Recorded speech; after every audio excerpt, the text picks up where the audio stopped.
The paper coffee cup shook slightly in my hands as I sat in the hospital waiting room. My mother's heart surgery would start in an hour, and my father was pacing nervously, looking anywhere but at me. Dr. Mitchell is the best cardiothoracic surgeon in the state, the nurse assured us. Your mother is in excellent hands. I caught my father's eye and saw a flicker of recognition at the doctor's name. He quickly looked away, but I knew he was thinking about it, about the name we'd chosen together on a cold November morning 25 years ago. My son's name. The one they made me give away. Mrs. Parker? A familiar voice called from the doorway.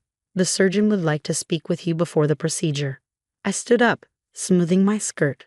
Of course, Emily. Lead the way. My father's head snapped up. You know the nurse? I know a lot of people here, I said quietly, following Emily down the hallway. The truth was, I knew everyone on this floor. I'd been coming to this hospital every Thursday for the past 3 years, ever since I'd finally found my son, or rather, since he found me. My name is Laura Parker, and 25 years ago, my parents forced me to give up my baby boy for adoption. I was 16, terrified, and had no choice. But life has a way of coming full circle, and sometimes the paths we're forced to abandon lead us right back to where we're meant to be. The memory of that day still burns clear in my mind. I was sitting in my hospital bed, still sore from giving birth, when my parents came in with the adoption papers. This is for the best, Laura, my mother said, not meeting my highs. You're too young. You can't raise a baby. But I want to, I pleaded, cradling my newborn son. Please just help me figure it out. I'll finish school. I'll get a job. Enough, my father's voice cut through my protests. This isn't up for discussion. That baby deserves real parents, not a teenage mistake. Sign the papers. I looked down at my son's perfect face, memorizing every detail. His tiny nose, exactly like mine. The way his fingers curled around my thumb. The soft dark hair that already showed signs of curling. Can I at least name him? I whispered. They exchanged a look, then nodded. I picked up the pen with trembling fingers and wrote James Mitchell Parker on the form. James for my grandfather, who'd been the only one to show me kindness during my pregnancy. Mitchell because it sounded strong, professional, the kind of name that belonged on a doctor's office door. Then I signed the papers that gave away my rights as his mother, and they took him from my arms. The next few years passed in a fog. I finished high school, went to college, built a career in publishing. On the surface, I did everything my parents wanted, became the daughter they could be proud of again. But every November 12th, on James's birthday, I would buy a small blue cupcake and make a wish. The same wish, year after year, that he was happy, healthy, and loved. That someday, somehow, I would find him again. I never told my parents that I'd registered with adoption agencies, hoping he might look for me one day. Never mentioned that I kept a special email address just for him. Never admitted that I scanned crowds, looking for a face that might have my nose, my curls. Then 3 years ago, on an ordinary Tuesday morning, I got the email I'd been waiting for my entire adult life. Dear Ms. Parker, my name is James Mitchell. I believe you might be my birth mother. I'd had to read the email 10 times before the words sank in. He was a doctor, a surgeon actually, at Boston General Hospital. He was married to a pediatrician named Sophie. He wanted to meet me if I was willing. We arranged to meet at a small coffee shop near the hospital. I got there an hour early, changing tables 3 times before settling in a quiet corner. When he walked in, I knew him immediately. He had my curls, though shorter and more managed than mine. My nose set in a face that looked so much like his biological father's it made my heart catch. But his eyes, those were all his own. Laura, he said softly, approaching my table. I stood up, my legs shaking. James, you look like you, he finished, smiling. Except taller. We talked for hours that day. He told me about his adoptive parents, kind, loving people who had supported his dream of becoming a doctor. About meeting Sophie in medical school. About wondering his whole life where he came from. They told me I could look for you when I turned 18, he said, stirring his 3rd cup of coffee. But I waited. I wanted to be established. To show you that I made something of myself. You didn't have to prove anything to me, I told him, fighting back tears.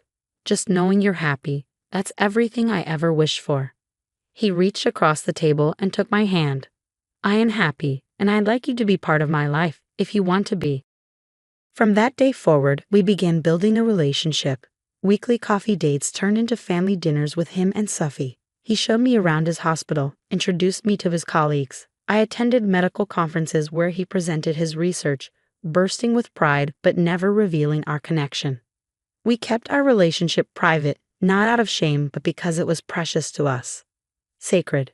The only people who knew were Sophie, James' adoptive parents, who were wonderfully supportive, and my sister Kate. And now here I was, walking toward his office while my father paced in the waiting room, unaware that the surgeon about to operate on my mother was his grandson. James stood when I entered, professional in his white coat but with a familiar warmth in his eyes. "Mrs. Parker," he said formally, then dropped his voice. "Mom, how are you holding up?" I sank into the chair across from James's desk, letting out a shaky breath. "I'm okay. It's just surreal. All these years of keeping our secret, and now I'm about to operate on my biological grandmother," he finished, running a hand through his curls. A gesture so like mine it made my heart ache. While Grandpa paces in my waiting room, having no idea who I am. The word Grandpa hung in the air between us. In the 3 years since we'd reunited, James had never referred to my parents that way. They didn't deserve that title, we both knew it. "Are you sure you want to do this?" I asked. "We could request another surgeon. No one would question it." James shook his head, his expression turning serious. "I'm the best chance she has. This procedure, it's complicated. And besides," he gave me a small smile, "maybe it's time they knew. Maybe this is how it's supposed to happen." I thought about all the moments that had led us here, the birthdays spent apart, the graduations and achievements they'd missed, the day James had won his first major medical award, and I'd sat in the back of the ceremony, silently bursting with pride. "They might not react well," I warned. "You know how they are." "I do," he agreed. "You've told me enough stories. But I'm not that baby they forced you to give up anymore. I'm Dr. James Mitchell, Chief of Cardiothoracic Surgery, and I'm going to save my grandmother's life, whether they like it or not." A knock at the door interrupted us. Sophie poked her head in, her kind face concerned. "James? They're ready to prep Mrs. Anderson for surgery." He stood up, straightening his coat. "Thanks, honey. I'll be right there." After Sophie left, he turned back to me. "Ready?" I nodded, standing up. "Just be careful with her, okay?" "Always," he promised, then added with a hint of mischief, "After all, she's family." We walked back to the waiting room together, maintaining our professional distance. My father looked up as we approached, his face a mix of hope and anxiety. "Mr. Parker," James said, extending his hand. "I'm Dr. Mitchell. I'll be performing your wife's surgery today." My father shook his hand, studying James's face with a slight frown. "You seem very young to be doing this kind of procedure." "Dad," I warned, but James just smiled. "I assure you, Mr. Parker, I'm more than qualified. In fact, I performed this exact surgery over 200 times with a success rate of 98%. I watched my father process this information, saw him noting James's confidence, his professional manner. If only he knew the full story, how James had worked his way through medical school, graduating top of his class. How he'd chosen cardiothoracic surgery because he wanted to fix broken hearts, both literally and metaphorically. "The procedure should take about 4 hours, James continued. "Mrs. Parker here can show you to the family waiting area. I'll update you as soon as we're finished." As he turned to leave, my father called out, "Dr. Mitchell? Your name? We once knew a Mitchell family." James paused, glancing at me before responding. "It's a common name, sir. Now, if you'll excuse me, I have a surgery to prepare for." I led my father to the waiting area, my mind racing. In 4 hours, my mother would be out of surgery. In 4 hours, everything could change. The waiting room was quiet except for the soft hum of the coffee machine and my father's occasional sighs. I pretended to read a magazine while watching him from the corner of my eye. He looked older than I remembered, more fragile. The past 25 years hadn't been exactly kind to any of us. But seeing him now, I realized how much the weight of their decision had aged him too. "Laura," he said suddenly, breaking the silence. "That doctor, there's something familiar about him." I kept my voice steady. "Oh, his eyes maybe, or the way he moves. He reminds me of..." He trailed off, shaking his head. "Never mind, it's impossible." But it wasn't impossible. It was a miracle wrapped in irony. The baby they forced me to give up was now the man holding my mother's life in his skilled hands. I thought about the last conversation I'd had with my mother before her heart problems began. She'd been talking about regrets, though not the one that haunted me. I wish we'd traveled more, she'd said. Seen more of the world. I'd wanted to tell her about all she'd miss right here at home. About her grandson's medical school graduation, his wedding to Sophie, his rising career. About the brilliant, compassionate man he'd become despite, or perhaps because of, the circumstances of his birth. The hours crept by. Every time the waiting room door opened, my father would start, but it was never James. I knew he was focused, methodical, another trait he'd inherited from me, though my parents had never appreciated that quality in their daughter. Finally, just past the 4-hour mark, James appeared in his surgical scrubs. My father stood up so quickly he nearly knocked over his coffee. The surgery was successful, James announced, his professional mask firmly in place. There were some complications, but we managed them. She's in recovery now. My father sagged with relief. Thank you, Dr. Mitchell. Thank you. James nodded, then did something that made my heart stop. He pulled off his surgical cap, revealing those familiar curls, my curls. My father's eyes widened as he stared at James, really seeing him for the first time. I saw the moment recognition dawned in his face, followed quickly by disbelief. It's not possible, he whispered. James met my father's stunned gaze steadily. Actually, Mr. Parker, it is possible. I'm your grandson. The one you made your daughter give up 25 years ago. The waiting room seemed to freeze. My father's face went through a kaleidoscope of emotions. Shock, denial, anger, fear. Finally, he turned to me. You knew, he demanded. All this time. For the past 3 years, I said quietly. James found me. He's been part of my life ever since. My father sank back into his chair, his legs seemingly unable to hold him. Does your mother know? No, James answered for me. No one in the family knows except Aunt Kate. We've kept it private. Until now. Why? My father's voice cracked. Why keep it secret? I stepped forward, years of pent-up emotions finally breaking free. Because you and Mom lost the right to know him when you forced me to give him up. Because I wanted to protect him from the same judgment and rejection I faced.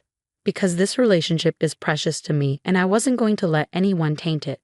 James put a hand on my shoulder, a gesture of support that nearly broke me. I think we should focus on grandmother's recovery right now, he said calmly.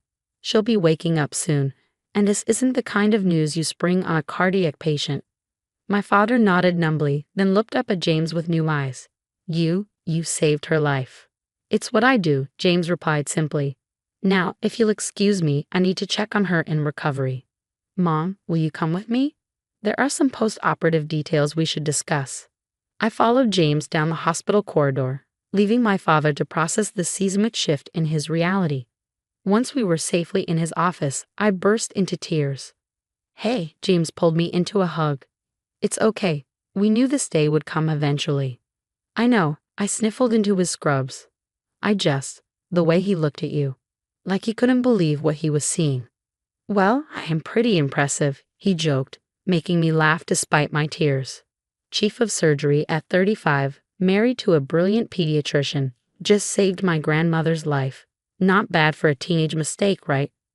The bitterness in those last words made my heart ache. You were never a mistake, James. Never. He smiled softly. I know, Mom. You've spent the last 3 years making sure I know that. Over the next few days, as my mother recovered in the hospital, the truth slowly unfolded. My father, unable to keep such a momentous secret, told her everything. Her reaction was not what any of us expected. She cried. Not the quiet, controlled tears I remembered from my childhood, but deep, racking sobs that had James worried about her sutures. All this time, she kept saying, looking at James with wonder. All this time you were here, becoming this amazing person, and we missed it. We missed everything. Not everything, James said gently. I'm here now. If you want to know me. The reconciliation wasn't instant or easy. There were hard conversations, painful memories to address, wounds that needed airing. My parents had to face the consequences of their actions, had to understand how their choices had affected not just me, but an entire family tree. But slowly, carefully, we began to build something new. James and Sophie invited my parents to dinner at their home. My mother got to see the wall of medical awards, the family photos that now included me.